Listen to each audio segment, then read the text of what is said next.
Балалар өзіммен бірге 2-3 жылдан бері өзім бағып жатырмын. Сол балаларды тастап кеткен аналарынан алиментті өндіріп алсам бола ма деп жазып жатқан әкелер. Бала біреудің кегін алатын құралы, соттасудың себебі қаржыға бағаланатын дүние емес.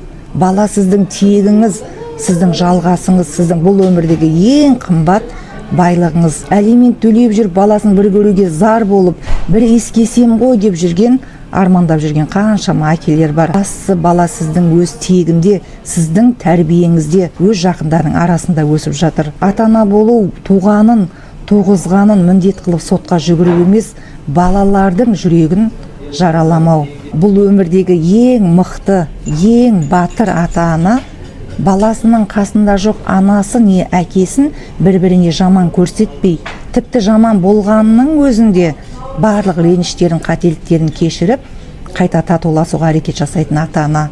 Сондықтан балаңыз жаныңызда болса, алиментті емес, сол баланың өзінің туған анасын өміріне қайта әкеліп қуантыңыз.